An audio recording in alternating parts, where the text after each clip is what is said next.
Do you control your phone, or does your phone control you?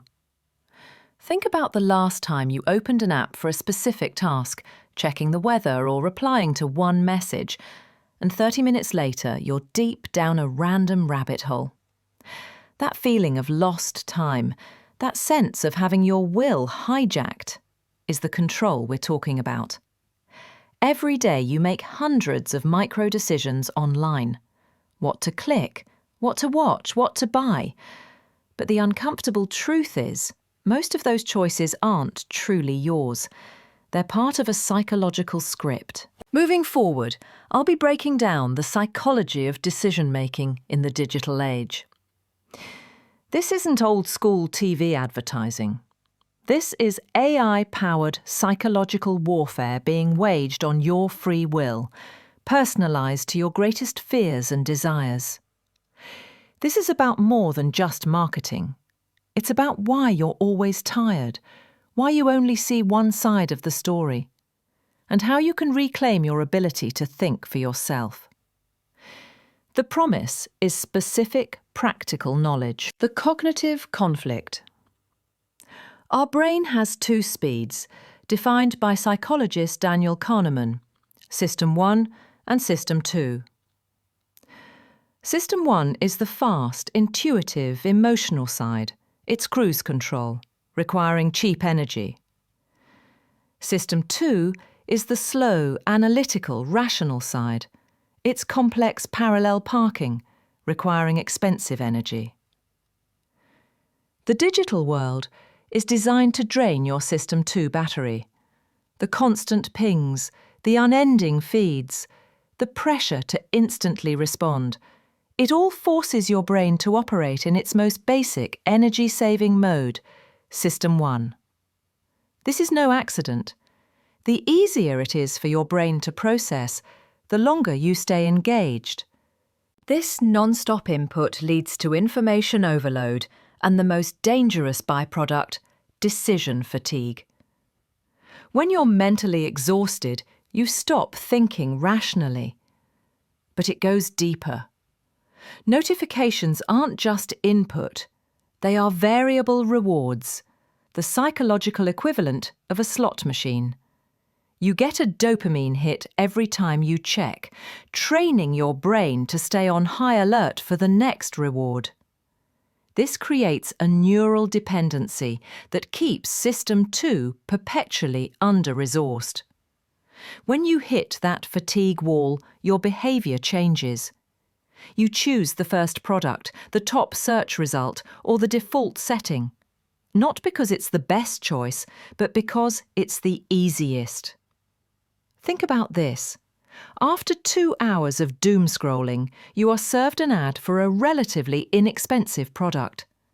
You click buy without even checking the reviews. That's decision fatigue, leading directly to irrational spending. The only defence is a planned System 2 time, a regular pause for complex thought. Exploiting your biases.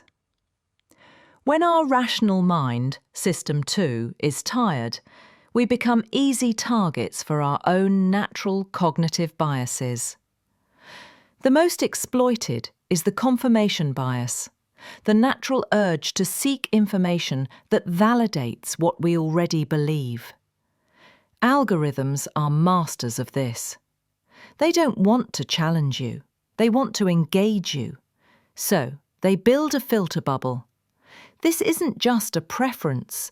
It's a walled garden that makes you feel everyone agrees with you, making opposing views seem radical or fake. You don't get information, you get validation.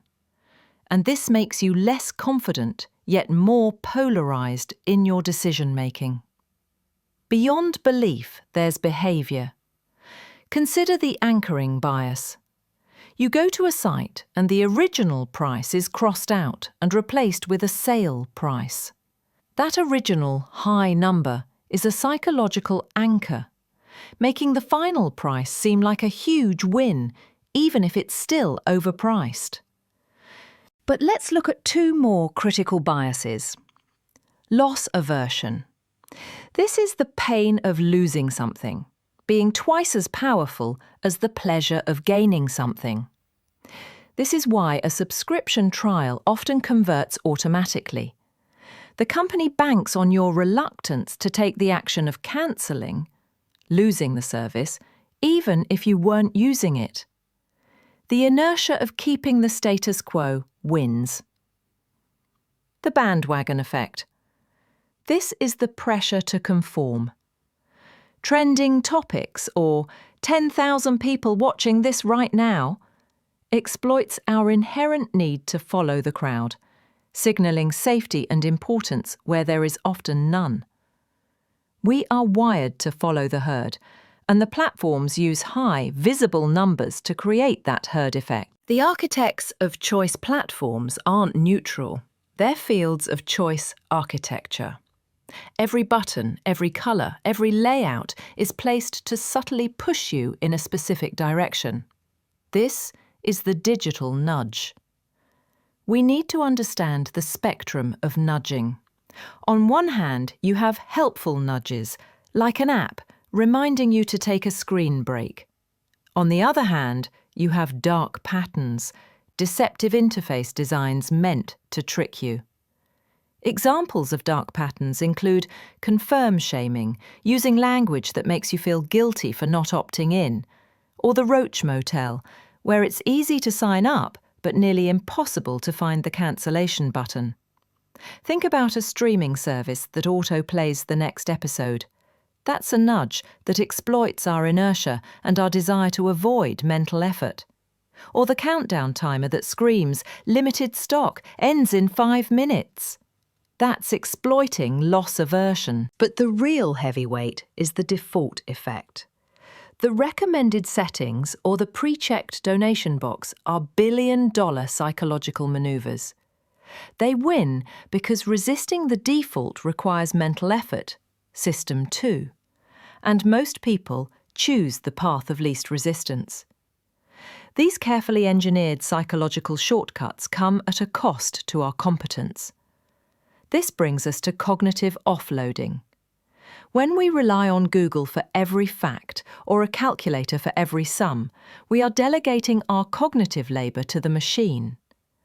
While this is efficient, this practice means our mental muscles for deep analysis and complex synthesis atrophy. Your memory isn't fading. Your willingness to retain and synthesize information is. We stop generating our own insights and start simply accepting the algorithm's result. The phone becomes your external brain, but the network connection becomes the leash. We become less like critical thinkers and more like a human rubber stamp. Reclaiming your mind. This mass delegation of decision-making has created a massive ethical vacuum, leading to a crisis of autonomy and transparency. The power of AI to personalize and scale these nudges is immense, and the question is, should a tool be allowed to influence you if you don't even know it's happening? This ethical push is driving new solutions, like regulatory efforts aiming to increase transparency around algorithms. The simplest solution, you control, is digital literacy, the psychological equivalent of armour. We need to be taught to recognise the script, to spot the timer, to question the default, and to actively search outside the bubble. For a practical strategy, I recommend the 3-question pause. When tempted to click, physically pause and ask, why is this being shown to me? What is the app trying to make me do? What is the alternative choice? The more complex solution is to change the design itself. Rather than just debiasing the human, we need to boost their intelligence. Boosting involves using the interface to enhance your capacity, giving you a quick, unbiased summary of the pros and cons to force a moment of System 2 reflection. Look for tools that offer summaries or ask you to confirm a purchase after a 5-second delay. These are System 2 boosters. The most powerful weapon you have is conscious effort. For every minute the digital world asks you to be fast, demand a moment to be slow. Actively pause before the click. Ask yourself, is this my decision or is this the app's script? The goal isn't to disconnect entirely, it's to be the conscious user in a world of automated impulses. You are the firewall. Every intentional pause, every cancelled subscription, every decision you slow down is a victory in the fight for your own mind. You now know the script. You can see the stage and you can see the strings. The architects of choice have built a world designed to guide you, nudge you, and exhaust you. But knowing the design is the first step to reclaiming the building. You don't have to live in their default settings. The goal is not to leave the digital world, but to become the architect of your own experience within it. To build your own System 2 time. To be the one who decides what's important. So ask yourself, what will you build? What default will you change? And what will be the first conscious decision you make right after this video ends? Your autonomy is waiting for you to claim it.